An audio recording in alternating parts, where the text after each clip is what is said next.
Olá, querido irmão, a graça e a paz. É para nós um prazer e uma alegria estarmos compartilhando da palavra do Senhor. Você que está comigo agora ao vivo, nós estaremos compartilhando o livro do jejum aqui da Videira BH, 21 dias para passar a outra margem. E nós teremos também 21 minutos. Você vai estar comigo todos os dias, durante 21 dias, em 21 minutos, para compartilharmos essa devocional, que eu vou tratar um pouco de cada capítulo desse livro chamado A Outra Margem. O tema de hoje, eu quero ler com você, o primeiro capítulo, A Outra Margem da Trindade de Deus. Ao ler essa passagem do Evangelho, que eu quero compartilhar aqui com você, Mateus capítulo 8, versículo 19 e 20, diz assim: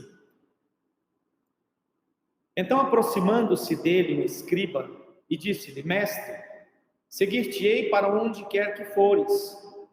Mas Jesus lhes respondeu: As raposas têm seus covis, e as aves do céu ninhos, mas o Filho do Homem não tem onde reclinar a cabeça. Irmãos, o Senhor me deu clareza com relação a esse texto. Interessante que, quando nós falamos dessa a outra margem, nós sabemos que a vida ela é uma travessia. É preciso saber remar, é preciso saber adaptar, é preciso saber lidar com as pressões, com as situações, é preciso saber lidar com as circunstâncias, para que nós possamos atravessar, vencer os desafios da vida. O interessante nesse capítulo, eu denomino como a outra margem da Trindade de Deus, exatamente porque Deus, o Pai, Ele decidiu nos criar e nos fazer como imagem e semelhança. Ele desejou na eternidade reproduzir a sua divindade, a sua espécie, a sua natureza, a sua forma, compartilhar conosco. Então Deus, e nós sabemos que assim Ele determinou e criou o homem, conhecemos na palavra, mas houve a queda de Adão. O interessante é que mesmo Deus, sabendo que Adão cairia, e que quando Ele diz para Adão acerca de comer do fruto da árvore da vida, e também não comer do fruto da árvore do conhecimento do bem e do mal, Deus sabia exatamente que Adão falharia, que Adão cairia como caiu. Mas o interessante é que mesmo Deus sabendo que Adão cairia como caiu, Ele mesmo assim o fez, Ele não tirou a prerrogativa. Ele deu e manteve a essência dele, ele manteve o propósito dele, mesmo sabendo que Adão falharia, como nós sabemos que falhou. E o interessante é que o Senhor, o nosso Deus e Pai, Ele enviou Jesus, que eu chamo de atravessar a outra margem da Trindade. A Trindade celestial, a Trindade de Deus, a Trindade gloriosa de Deus, estavam ali, mas Jesus teve que passar outra margem. A Bíblia diz que o Verbo se fez carne e habitou entre nós, e vemos a glória no unigênito Pai. Então Jesus, Ele veio a esse plano exatamente para um resgate, porque Deus havia mantido o propósito de nos fazermos como Ele, como imagem e conforme a sua semelhança. E aí então, Ele sabedor que o homem falharia como falhou, Jesus vem, e agora todo aquele que nele crê, há um resgate. Todo aquele que confessa a Jesus como Senhor e Salvador da sua vida, há um resgate, há um retorno. E então esses, embora que alguns pereçam, mas Deus manteve o plano original dele, e envia Jesus. E o interessante é que o que é mais glorioso entender de tudo isso é a questão do preço. É uma loucura de Deus. E nessa loucura de Deus, que são várias loucuras, que a Bíblia diz que Ele escolheu as coisas loucas deste mundo, as desprezíveis, as que nada são, para reduzir a nada as que são, as fracas, para confundir as fortes, as que nada sabem, para confundir os sábios. E o interessante é que nessa loucura de Deus atravessar outra margem, enviando Jesus, Ele pagou todo o preço para o nosso resgate, para o resgate da humanidade.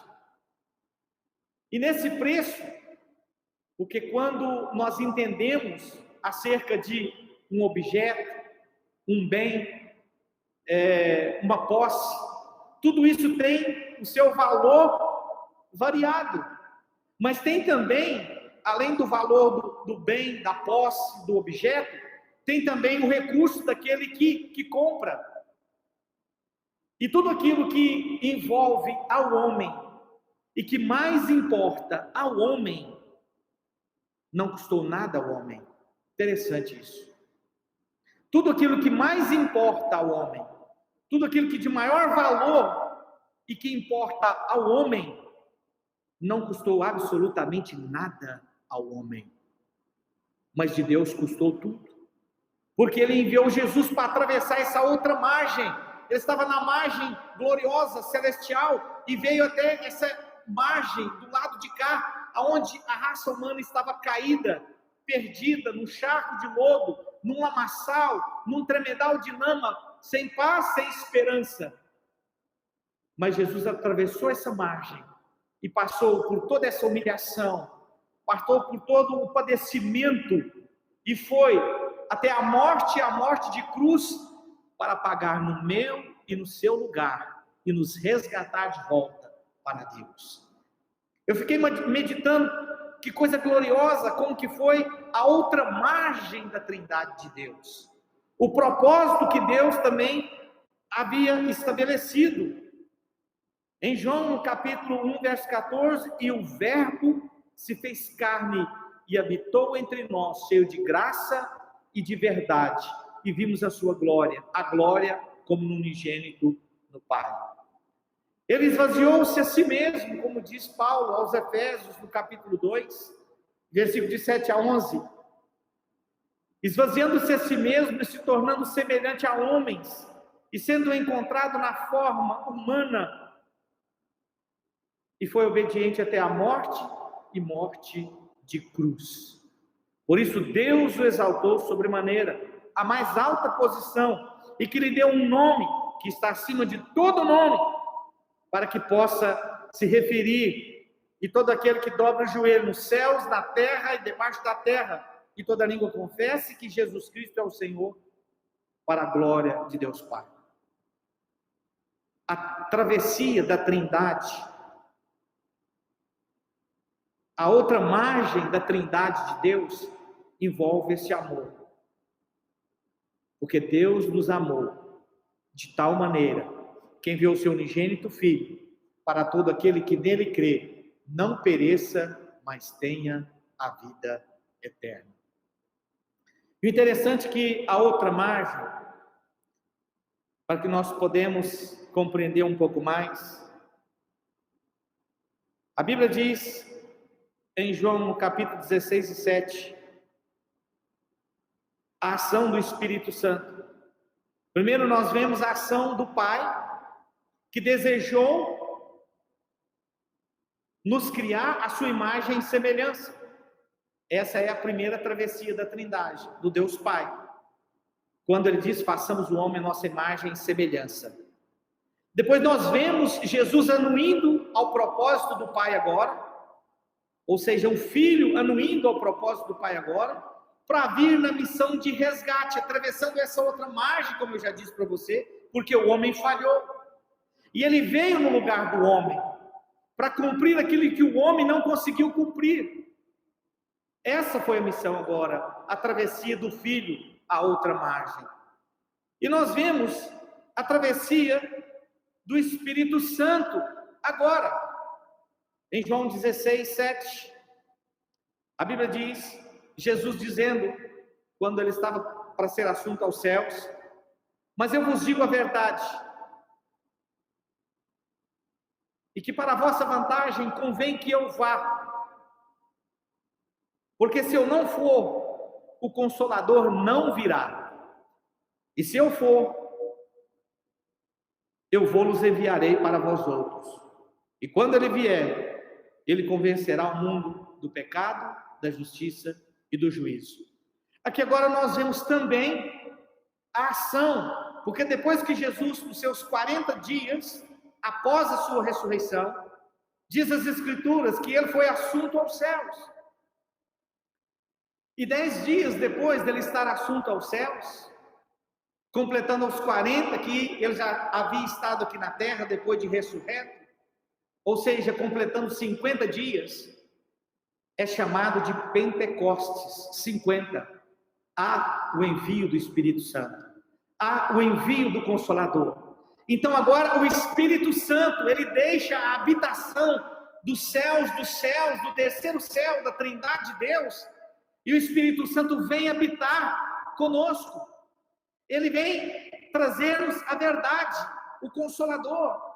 E ele é a verdade. E nos guia a toda a verdade. Agora nós vemos então a Trindade sendo completa na travessia da outra margem, no processo da salvação, da redenção do homem. Ou seja, a Trindade de Deus, na sua plenitude, ela atravessou essa margem, nascendo no coração do Deus, o Pai, em nos criarmos conforme Ele, a sua imagem e semelhança. E ali o teste do homem a não comer da árvore do conhecimento do bem e do mal. E Deus, sabendo que o homem falharia, mas mesmo assim ele manteve seu propósito, porque Deus, ele é fiel na sua palavra, e ele é fiel para cumprir a sua palavra. Depois Jesus vem para resgatar o homem de forma substituta, porque o homem não conseguiu, não teve êxito, o homem falhou. Mas Jesus, ele foi o homem aqui na terra que venceu por nós. E agora, a ação do Espírito Santo, como diz em Atos capítulo 2, versículo de 1 a 4, assim diz: e cumprindo-se o dia de Pentecostes, estavam todos reunidos no mesmo lugar. E de repente veio do céu como de um vento impetuoso, e encheu toda a casa que estavam assentados, e foram vistas por eles línguas que repartidas como de fogo, das quais pousaram sobre cada um deles, e todos foram cheios do Espírito Santo, e começaram a falar noutras línguas, conforme o Espírito Santo que lhe concedia que falassem. Alguma das missões do Espírito Santo é essa: ele nos convence, ele nos ensina e nos faz lembrar, pois o Consolador, o Espírito Santo, que o Pai o enviará em meu nome, ele vos ensinará todas as coisas e vos fará lembrar de tudo que tenho ensinado. João 14, 26. Outra função do Espírito Santo, que além de nos fazer lembrar, ele habita em nós. João 14, 26 diz: mas o Consolador, o Espírito Santo, que o Pai enviará em meu nome, ele vos ensinará todas as coisas, vos fará lembrar do que eu tenho ensinado. E João 14, verso 17 diz que ele habita em nós. Olha que glória! O Espírito da verdade, que o mundo não pode receber, porque não o vê e nem o conhece. Mas vós o conheceis, porque habita convosco e estará em vós. Nós vemos aqui então a perfeita atuação da Trindade de Deus. A Trindade atravessando a outra margem. E o Espírito Santo, ele nos cela como propriedade de Deus. Efésios capítulo 1, versículo 13 a 14 diz: em quem também vós estáis, depois de ouvistes a palavra da verdade, o evangelho da vossa salvação, e tendo também nele crido, fostes selados com o Espírito Santo da promessa, o qual também é o penhor da nossa herança, para a redenção da possessão de Deus, para louvor da sua glória. Então, o Espírito Santo nos selou, e ele é o penhor do resgate, ou seja, ele é a garantia de Deus nos levar para a eternidade. Ele é a garantia de vencermos a morte por meio de Jesus Cristo, e ele agora colocou o selo da vontade do Pai, da ação de Jesus Cristo, sendo consumada totalmente na cruz do Calvário. Ele agora vem, aquele que nele crê e confessa Jesus como Senhor e Salvador, o Espírito Santo agora vem e habita, e nos coloca um selo de propriedade de Deus. Eu e você somos propriedade de Deus, aqueles que creem em seu nome.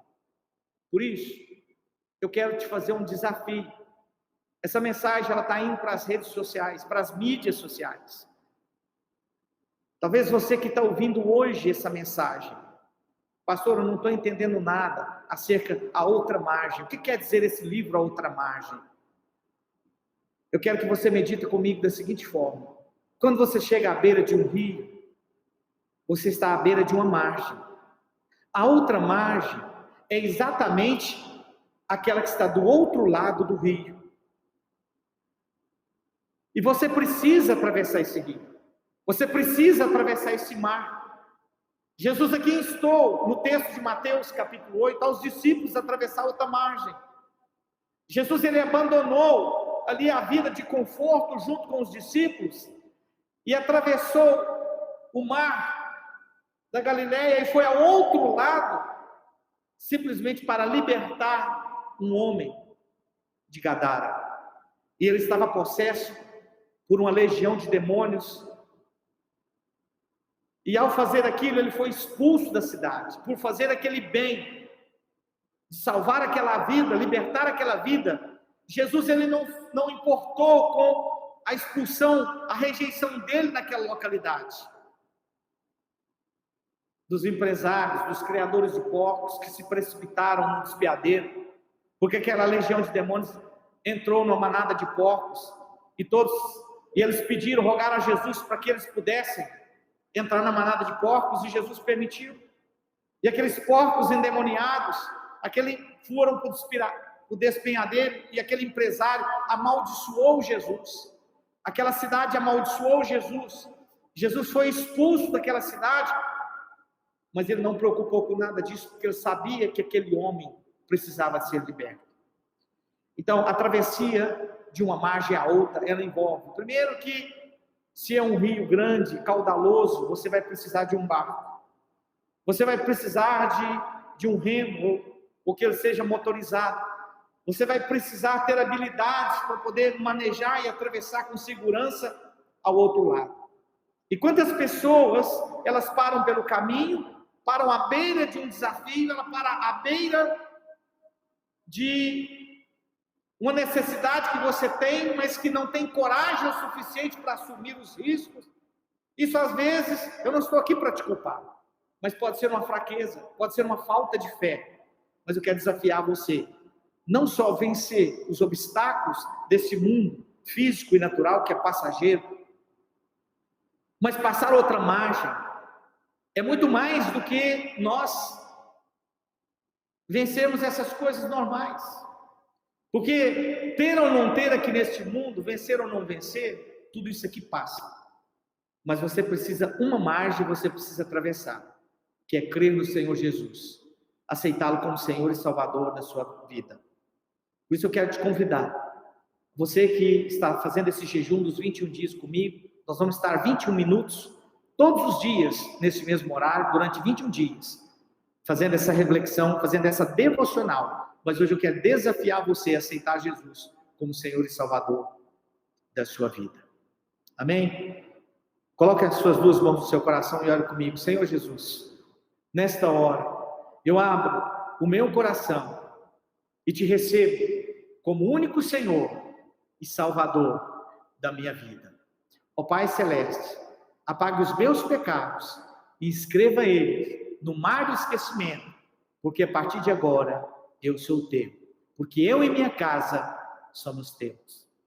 Eu quero orar por você agora. Pai, esta vida, esta pessoa, este irmão que fez essa oração agora, eu quero unir a minha fé a ele, porque com a boca ele creu e confessou, e também com seu coração. E a Escritura diz que todo aquele que nele crê não será confundido.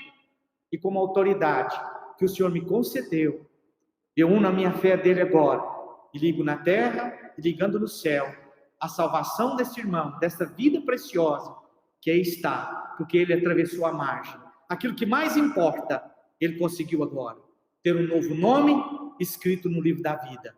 É a minha oração, crendo no poder do nome de Jesus. Assim eu oro. Amém. Amém?